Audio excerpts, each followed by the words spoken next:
آج کے دور میں ناممکن ہے۔ گزرنے کے ساتھ حرم مطہر کی تزئین و آرائش میں اضافہ ہی ہوتا رہا۔ نقاشی و مینہ کاری اور آئینہ کاری کا کام جس محبت اور مشقت سے کیا گیا ہے وہ انسانی آنکھ کو خیرہ کر دیتا ہے۔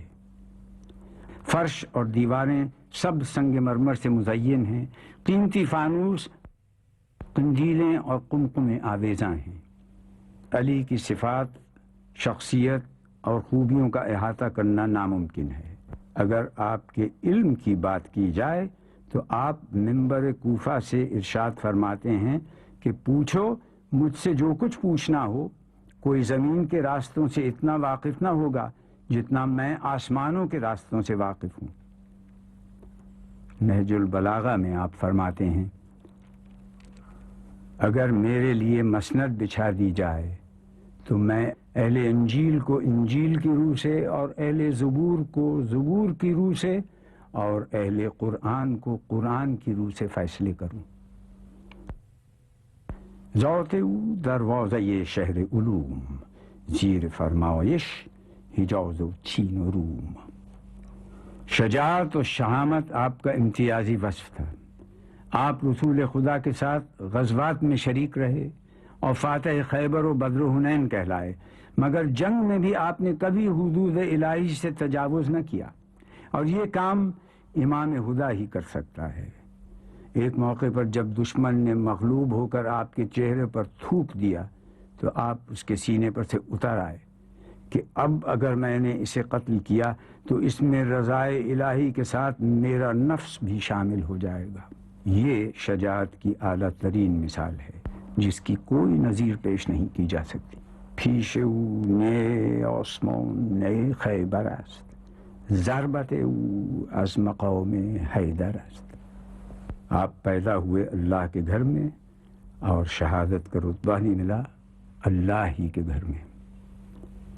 اپنے آخری خطبے میں ارشاد فرمایا، اے لوگو، ہر شخص اس چیز کا سامنا کرنے والا ہے جس سے وہ راہ فرار اختیار کیے ہوئے ہے۔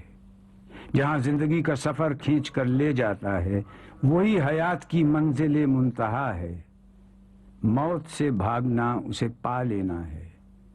میں نے موت کے چھپے ہوئے بھیدوں کی جستجو میں کتنا زمانہ گزارا، مگر مشیت ایزدی یہی رہی کہ اس کی تفصیلات بے نقاب نہ ہوں۔ اس کی منزل تک رسائی کہاں، وہ تو ایک پوشیدہ علم ہے۔ اللہ کے ساتھ کسی کو شریک نہ ٹھہراؤ۔ محمد صلی اللہ علیہ وسلم کی سنت کو ضائع اور برباد نہ کرو، ان دونوں ستونوں کو قائم رکھو۔ اللہ کا دین سیدھا سادہ ہے، اس میں کوئی الجھاؤ نہیں، اور پیغمبر عالم و دانا ہے۔ میں کل تمہارا ساتھی تھا، آج تمہارے لیے عبرت بنا ہوا ہوں، اور کل تم سے چھوٹ جاؤں گا۔ خدا تمہیں اور مجھے مغفرت عطا کرے۔ میں تم سے اس طرح رخصت ہو رہا ہوں جیسے کوئی شخص کسی کی ملاقات کے لیے چشم براہ ہو۔ کل تم میرے اس دور کو یاد کرو گے اور میری نیتیں کھل کر تمہارے سامنے آ جائیں گی، اور میری جگہ کے خالی ہونے اور دوسرے کے اس مقام پر آنے سے تمہیں میری قدر و منزل کی پہچان ہوگی۔ علی قائم اللیل اور صائم النہار تھے۔ ماہ رمضان کی 19ویں شب وہ تھی جس کا آپ کو بے چینی سے انتظار تھا۔ ہر روز روزہ رکھتا تھا وہ سرور عرب، ذکر خدا میں کٹتی تھی رو کر تمام شب۔ دنیا میں تھے پر ان کو نہ دنیا کی تھی طلب، فرماتے تھے یہ آتا تھا وقت نماز جب، میں کیا ہوں بندگی ہے میری کس شمار میں، عاجز ہوں میں عبادت پروردگار میں۔ نماز فجر کا وقت آیا، آپ اپنے گھر سے مسجد کوفے میں تشریف لائے، اذان فجر دی،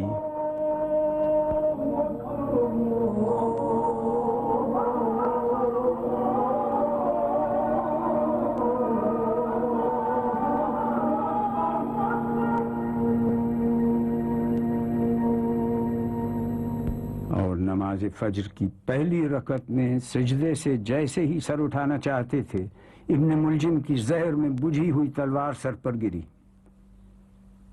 سر مبارک شگافتہ ہو گیا۔ مسجد میں شیر حق کا دوپارہ ہوا جو سر ایک بار کانپنے لگے مسجد کے بام و در، ابلا لہو کہ ہو گئی محراب خون سے تر، ایک زلزلہ سا بس ہوا نازل زمین پر، گردوں پہ جبرائیل پکارے غضب ہوا، مسجد میں قتل آج امیر عرب ہوا۔ اور آپ نے بے ساختہ فرمایا، رب کعبہ کی قسم میں کامیاب ہو گیا، اور مٹھی بھر مٹی اٹھا کر آیت کی تلاوت کی اور کہا، ہم نے تمہیں زمین سے پیدا کیا اور زمین کی طرف پلٹائیں گے اور اسی سے دوبارہ نکالیں گے۔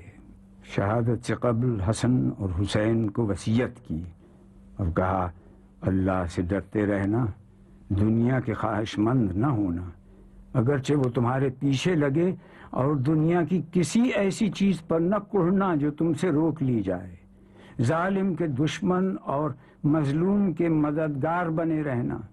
میں تم سب کو وصیت کرتا ہوں کہ اللہ سے ڈرتے رہنا، اپنے معاملات درست اور آپس کے تعلقات کو سلجھائے رکھنا، کیونکہ میں نے تمہارے نانا رسول صلی اللہ علیہ وسلم سے سنا ہے کہ آپس کی کشیدگیوں کو مٹانا عام نماز روزے سے افضل ہے۔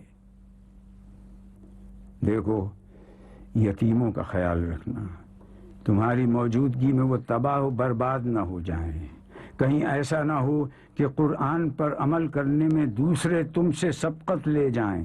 نماز دین کا ستون ہے، اپنے پروردگار کے گھر کو خالی نہ چھوڑنا، کیونکہ اگر اسے خالی چھوڑ دیا تو پھر عذاب سے مہلت نہ پاؤ گے۔ جان و مال اور زبان سے راہ خدا میں جہاد کرنا تم پہ لازم ہے کہ آپس میں میل ملاپ رکھنا اور ایک دوسرے کی اعانت کرنا، خبردار ایک دوسرے کی طرف سے پیٹھ پھیرنے اور تعلقات توڑنے سے پرہیز کرنا، نیکی کا حکم دینے اور برائی سے منع کرنے سے کبھی ہاتھ نہ اٹھانا، ورنہ بد کردار تم پر مسلط ہو جائیں گے، پھر دعا مانگو گے تو قبول نہ ہوگی۔ اے عبد المطلب کے بیٹو، ایسا نہ ہو کہ تم میرے قتل کے بعد مسلمانوں کے خون سے کھیلنا شروع کر دو۔ دیکھو، میرے بدلے میں صرف میرا قاتل ہی قتل کیا جائے، اور جب میں اس کی ضرب سے مر جاؤں تو اس کی ضرب کے بدلے میں اس کو ایک ہی ضرب لگانا، اس شخص کے ہاتھ پیر نہ کاٹنا، کیونکہ میں نے رسول خدا سے سنا ہے کہ خبردار کسی کے بھی ہاتھ پیر نہ کاٹو، اگرچہ وہ کاٹنے والا کتا ہی کیوں نہ ہو۔ آخری الفاظ جو آپ کی زبان سے ادا ہوئے وہ سورہ احزاب کی آیت تھی جس کی ابتدا میں تلاوت کی گئی تھی۔ اس کا ترجمہ یہ ہے، یہ سب پیغمبر گزشتہ ایسے تھے کہ اللہ کے احکام کو پہنچایا کرتے تھے، اس باب میں اللہ ہی سے ڈرتے تھے اور اللہ کے سوا کسی سے نہ ڈرتے تھے، اور اللہ حساب لے